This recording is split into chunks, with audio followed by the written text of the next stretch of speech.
I'm very honored to introduce our next speaker to you, Mr. Kim Ball. Kim is the owner and president of High-Tech Surf Sports. You may have shopped at one of their 4 retail locations on Maui. I know that I bought a high-tech windsurf surfboard in 1986, and it was pink and blue, and it was very fast. Kim is a lot more than a small business owner. In 1985, he started the Maui Race Series, a slalom windsurfing race series that has run every summer since 1985 and continues today. This series has brought some of the world's top water athletes to Maui for over 30 years. He's the co-coordinator for Maui Interscholastic League Surfing, which allows Maui high school students to compete in surfing events across the county. Kim has been a longtime coach for the Lahaina Luna High School wrestling team as well. It's not always easy to tell who the pioneers of water sports are. There are those that grace the covers of magazines pulling into gigantic barrels. There are the legends of water sports like Eddie and Duke. But there's also pioneers you don't hear about, and Kim Ball is one of them, flying low, under the radar, out of the limelight, but making a huge difference. Ladies and gentlemen, Mr. Kim Ball.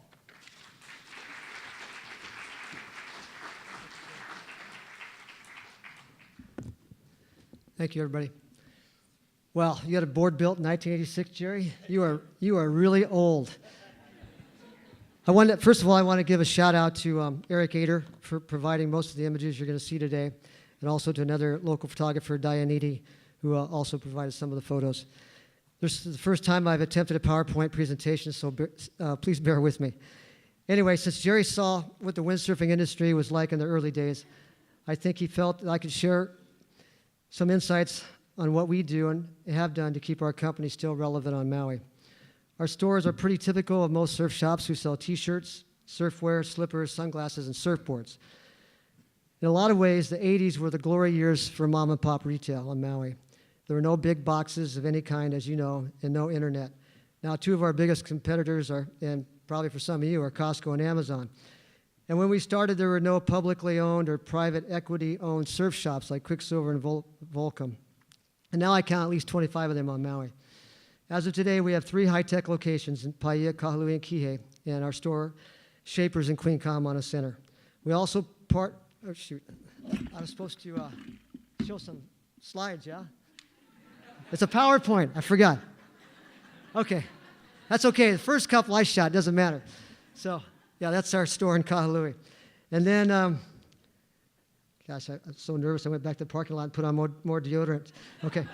So anyway, and then we partnered with one of our non-corporate vendors last year and opened a fifth store on Front Street in Lahaina called Stokehouse. And who knows what it'll be like tomorrow. We stubbed our toes many times along the way. We opened a beautiful store at the Harbor Shops in Malaya in 2000. We were open less than a year. And it took us a while to pay off that construction loan. I told my friends it was like making a double mortgage payment not owning a home. And then we also opened another store in Kihei about 14 years ago. You'll love this story. When I've told this story before, I know people were thinking, how stupid could you be? But, well, we didn't know we actually opened a store there. An employee who my brother recommended to me was in charge of receiving an inventory. I let him go for being, I guess, insubordinate. And a few months later, my brother saw a cap that a friend bought at a new store in Kihei. It was an exclusive product that we had built only for us. We went to the store and we found 98% of the store was our merchandise. Much of it still had our price tags on the product, and there were many boxes that still had our packing slips. Yeah, unbelievable. We found out that our employee had been stealing for the full 3 years he had worked for us. That nearly put us out of business, but that taught me a huge lesson. Don't hire any friends of my brother. So, anyway, this guy here, Craig Masonville, actually started High-Tech in 1982. He was shaping custom windsurfing boards, or what we call sailboards. That's sail, S-A-I-L, not S-A-L-E. We're never on sale. Anyway, he started shaping at the Poila Cannery in Haiku. He found an empty storefront on Baldwin Avenue in Paia to use as a board outlet, and he sold windsurfing equipment that he built in the back room. There was no clothing in the store except for a high-tech logo T-shirt. He slept on a piece of foam on his wooden workbench in the back room and would spend his spare time at night devising ways to kill the rats that visit him every evening. We had a conversation about this a couple of days ago on the phone. He lives now in upstate New York. The store was only open in the morning because Craig would be wave sailing at Ho'okipa shaping boards every afternoon. There's Craig at Ho'okipa. In 1984, my pastor, Ricky Ryan, got Craig and I together. I was a windsurfing junkie driving from Lahaina to the North Shore 4 times a week to windsurf. I only knew of Craig from being like Paul Bunyan in the water at Ho'okipa. He was a big wave charger. So we didn't really know each other, but we knew and trusted Ricky. We met one morning at what was called Dylan's Restaurant. It's where Flatbread is now. And we talked and we decided to become partners. We shook hands, no lawyers, no contract. I immediately worked on getting a Kahului location and bringing more product into Paia and starting regular store hours. You didn't need a Harvard MBA to figure that out. Craig would continue to shape boards and run the factory, and I would take care of the retail. Our first store at 230 Hana Highway was a hit right out of the gate. We kept having to rent more bays from Mr. Fujitomo. I think he thought we were nuts. Finding employees who knew windsurfing was tough, though. Anyone who knew windsurfing wanted to windsurf or work at night or not work at all. But we had this kid. There he is, Ian Boyd. That's a cover shot off a Windsurf magazine. In 1984, he was 14 when he came to Maui to windsurf for 2 weeks. That turned into a whole summer. That turned into him going to St. Anthony for his high school years. His first job was at our Kahului store, and I'll never forget, I dropped in on a Sunday afternoon, unannounced. Ian was probably 16, and Ian was working the store by himself. On Sundays, it was pretty slow back then. He had stacked a bunch of padded board bags on the floor, about that high, and he was kicking back, laying on them, like this, watching the newest windsurf videos on the shop TV. When he saw me, you never saw a kid pop up so fast in your life. He was like a jack-in-the-box. There's Ian again. He would go on to win the biggest windsurfing contest in the world at Ho'okipa at age 19. So you have to remember, in the early 80s, windsurfing was the fastest growing sport in the world, and it was really huge in Europe and Japan. We had these natural resources called wind and waves. The whole world wanted to try their luck at windsurfing on Maui. Windsurfing events at Ho'okipa, believe it or not, had bigger purses than the Pipeline Masters did at the time. This is a scene at Ho'okipa back at the O'Neill contest. Business was booming. We couldn't keep our custom high-tech boards in stock. The numbers we did in windsurfing equipment was off the charts. And T-shirts, well, there weren't a lot of other T-shirt options back then. Meanwhile, Craig was busy at the factory shaping custom orders for Maui and the mainland. He was so busy that I remember seeing him throw handwritten custom orders in the trash if they were postmarked from Europe. We couldn't supply the demand here. Our Paia store manager had names written on a yellow legal pad for people waiting for custom high-tech boards. Sometimes people would be on that list for months and months. I'm not kidding. This was Ian's quiver, 1 year, and you can see the asymmetrical tails. That was kind of Craig's trademark for high-tech. But Craig finally signed a license agreement with Gordon Smith Surfboards in California to produce boards for the mainland. He met with Larry Gordon over dinner, and they drew up a royalty contract on a paper napkin. With me, it was a handshake. Now, at least he had something written down. Craig told me in our recent conversation that Larry was so honest and had so much integrity. He said the same couldn't be said of 2 big overseas distributors who had signed legal lawyer-written contracts with him, but that's another story. One thing I would encourage any business, anywhere, it's not to hire a good lawyer, but to get involved in the community. During the windsurfing heyday, the local sailors were into wave sailing, but in the summer here, the North Shore is mostly flat. So in 1985, as Jerry said, we started what is now called the Maui Race Series. Oops. There it is. That's the poster for this year. It was a series of summer races at Kanaha Beach Park. It was mostly locals, but we always had visiting windsurfers. The series was so successful, we were able to bring 3 U.S. national championships to Kanaha, which, of course, we organized. That race series will start its 34th year in June. We certainly don't have the same number of competitors we had in the 80s and 90s. We still have some diehard locals who love to race. Speaking of local community, believe it or not, when something new happens in the water, not every ocean recreation user is thrilled. Some of this influx of windsurfers didn't have the best, shall we say, etiquette around shoreline fishermen and divers, sailing over fishing lines and being unaware of divers in the water. So in 1988, Larry Libras, the Paia School principal at the time, an active local diver, and I got together. It was his idea to have a taco diving and Awama fishing contest to bring the ocean recreation users together into sort of mend fences. I told him, you come up with the rules and get people to enter, and I'll take care of the t-shirts, prizes, awards, and permits, and it'll be free. I was able to get some of the local windsurfing industry to help sponsor it, and it's still going on today with Larry's original rules. There's the top 10 in the taco diving this last year. Tragically, Larry passed away while diving Kanaha the following winter, and we then renamed the contest the Larry Libras Fishing and Diving Tournament, and we'll celebrate the 31st year in August. The contest is still free, and now we annually have over 600 competitors.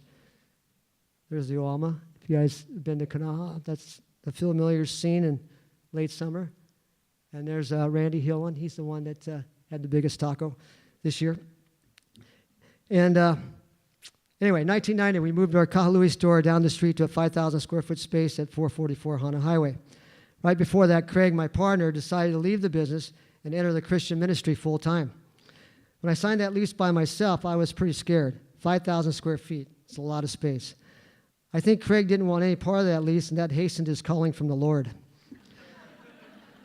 Guarantee. With an expanded store and an increase in inventory, business shot up. We were able to carry more clothing, but also we expanded our surfboard inventory, focusing on young local surfboard shapers like Lloyd Ishimini and Matt Kaneshita, who started the Kazuma brand of surfboards. That's an early shot of Matt at Hokipa. We also got involved in a local surfing competition. We had sponsored some surfers, but we never really organized a surf contest. We thought it best to get involved with the Hawaii Surfing Association on Maui and sponsor a sanctioned event. At that time, we were the retail shop for Jerry Lopez surfboards, so we were able to get him involved. We still sponsor an HSS contest in November at Hokipa, and Jerry Lopez still shapes us a surfboard to give away every year. This year will mark 29 years of the High-Tech Lopez Surf Bash. That's Eli Hanneman. You're going to hear a lot about him. He's a kid from Lahaina. He was one of the winners at our contest. And here's Savannah Stone of Paia. She's another up-and-comer. You're going to hear a lot about her, too. We're also the local dealer for Oli longboards. In 1994, I asked Oli, by the way, he's 89 years young and still shaping beautiful boards. Anyway, I asked him about having a longboard contest at Lani Poco. It would be a fun event for kids and the adults. We'd put the Oli name on it. It would be good for his brand. Now, this year will be the 25th year for the Oli longboard class in August. And for the last 10 years, the kitchen has fed everybody. So what's better than a local plate lunch on a longboard, I tell you. Here's the winners in the tandem contest. That's Chris Simpson and his daughter, Crystalline Simpson-Connie. Here's Eric Casco. He seems like he wins this division every year, hanging 10. And then it became so popular, we even got some Oahu competitors. That's Kaleo Pa'a from Oahu. So anyway, we don't recruit those guys, but they find out about it somehow. Anyway, the new store had a full skateboard department. We built what I call the first public and legal skateboard ramp on Maui, meaning we had liability insurance. A friend built it in the vacant lot next to our store. It was where Marco's and the MacNet store are now on the corner of Dairy Road and Hana Highway. It was free for anybody to use, but we had to lock it up at night for obvious reasons. This ramp was way before any of the Maui County skate parks. It may have been an impetus to have them built. I remember a county councilwoman whose son was a skater had one of her campaign photos taken on the ramp with a bunch of kids. She got reelected. I'm just saying. Are you listening, Governor Ige? Anyway, this is we also do our own shop decks every year. That's one of our shop decks. That's Lion Farrell. Believe it or not, that was a few years ago, but believe it or not, he's on the U.S. snowboard team. He has a chance to make the next Olympics. And that's Kai Clayton, another one of our team kids on a shop deck. So, speaking of snow, thought I'd never get around to it, right? We became the first store on Maui and probably the whole state to sell snowboard equipment and clothing. Snowboarding was a much easier transition for surfers and skateboarders than traditional skiing. And it was a hot new thing that any surfer or skater that could afford a trip to the mainland wanted to try. Besides, I love to snowboard myself, and this way I could buy wholesale. I didn't tell you I'm half Paquet. But you wouldn't believe how many snowboards we sold in the early 90s. Our Burton rep said we were a bigger account than some of his mainland stores. I would tell customers, it's costing you hundreds of dollars to go to the mainland. Do you want to waste a day of your vacation shopping for the right clothing and gear? Or do you want to help out a poor local surf shop owner with 3 hungry boys? Anyway, it worked. Anyway, so then I got this bright idea to have a snowboard contest on Mauna Kea. My mother's from Hilo, and I had skied Mauna Kea in the 80s. I thought, it'll be like the Ediacal surf contest when they only hold a contest if the surf is 20 feet. We'll call it the Mauna Kea Snowboard Championship, and we'll hold it in the years that it snows enough to cover the lava rock. Anyway, first year we had enough snow was 1994. By the way, that's Kavika Drummond. He won it one of the years that we did the contest. Anyway, so I called Kevin Akiyama, who owned Big Island Surf Company, and asked him to cut the bamboo for the race course. We would fly over with our gear that morning, rent a 4-wheel drive up, drill holes in the snow with a big old bit, stick the bamboo in the holes, and have a race. We would line them up by age groups and send them down the Poi Bowl run. Yes, the main run is called Poi Bowl. We also would take shovels and build a jump. We would have a big air contest. One year, believe it or not, we had 75 competitors from across the state come over on 24-hour notice on the Coconut Wireless. And in those days, it really was a Coconut Wireless. I think we ended up having 3 of those contests over the years. I remember one year I had this other bright idea that it would be cool to have my 9-year-old son be the youngest to snowboard Mauna Kea. Well, in my excitement to get to the summit and set the course, I forgot to have us breathe some of the oxygen from the tank that we brought up to the top. You can't wait until you get to the top, because if you get sick, then it's too late. When you go from sea level to 13,800 feet, you can feel it big time. Well, my poor son Bailey felt it.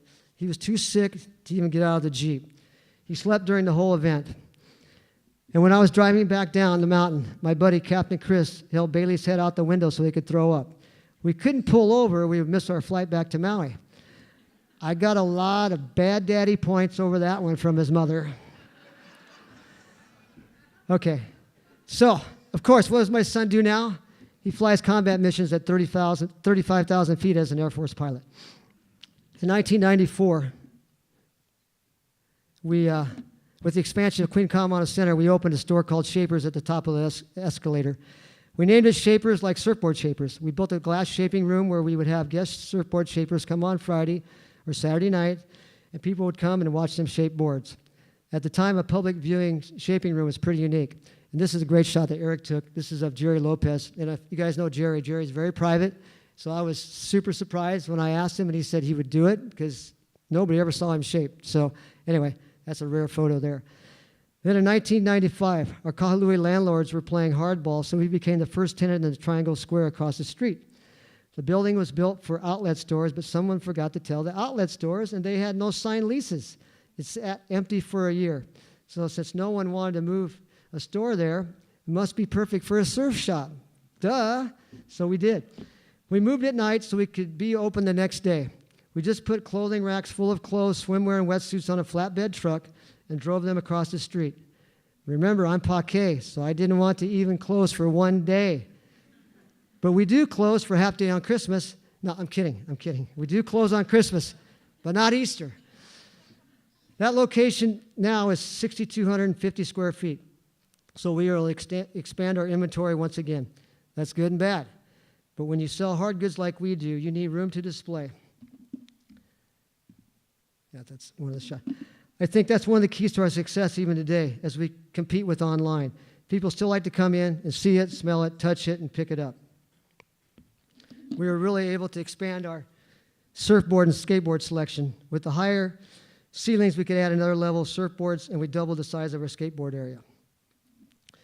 And then, 2 surf events weren't enough, so we decided to do 2 more. One was a free keiki contest for kids 12 and under. We have since joined with Honolulu Surf Company and Reef in co-sponsoring. This will be the 25th year we've organized the Pohai na Keiki Nalu event. This is the 5-year-old winner, or the 6. She won the 6 and under division. This is Ruby Stringfellow. I think we have another styler there. And then I think this is Cash Berzola. I think he won the 9 and 10-year-old division. Anyway, we also organized a surf contest for all the high schools. I would go and recruit coaches, and they would organize their teams. We did that for 19 years before it was finally approved as an official Maui Interscholastic League sport. We just completed our 5th year of MIL surfing, had the 4th and final event of the 2018 season last Saturday at Hokipa, and it was miserable. It was, if you guys remember Saturday, it was cold, rainy, windy, and the surf was huge. And even though it's MIL, we still have the task of organizing the events, getting the officials, and handling the coaches' training. And that handsome guy on the right, I wore that jacket all day. It was so dang cold. Anyway, let me see what we got here. Oh, that's Skylar Lickle from Seabury Hall. She won the women's, and it was big. And then that's Zach Newton from Hana High School. He won the boys. So now windsurfing has started to plateau in the 90s, and then about 1997, along came this guy his real name's Joe Cool, local Paia icon, and Karen Baxter had been in the windsurfing wholesale business for a while. And they showed us these kites with inflatable bladders that these French brothers had invented. Joe was telling us how with these kites you could kite with a board under your feet in the water. It looked cool, but none of us had tried them. I think we bought 10 of them anyway. And then we gave one to Chris Gilbert, one of our employees, and we told him to go fly a kite. We probably became the first retail store to sell those kites. Chris quickly learned. Oh, that's not Chris. There's Chris. So Chris quickly learned. And then Robbie Nash and his designer, Don Montague, started to design kites, and we were the first store in Maui to retail them. And we sold a bunch. I spoke with Chris a couple of days ago. He now lives in Hood River, Oregon. And he reminded me that we had a yellow legal pad with customers' names waiting for Nash kites to arrive at the store, and the legal pad was full for a long time. A few years later, Nash opened a store down the street, and that was the end of that kite run. And that's Flash Austin. He won the first kite contest at Hokipa. Anyway, Chris worked 3 more years for us. Then he quit to go kite on the inaugural Kiteboarding World Tour. That's a case of having your employee learn too much. Windsurfing is starting to decline as much of the new kiteboarding population was crossing over from windsurfing. Meanwhile, our local surfboard, bodyboard, and skateboard business was still growing. Then stand-up paddling hit. Oops, I don't know about that one.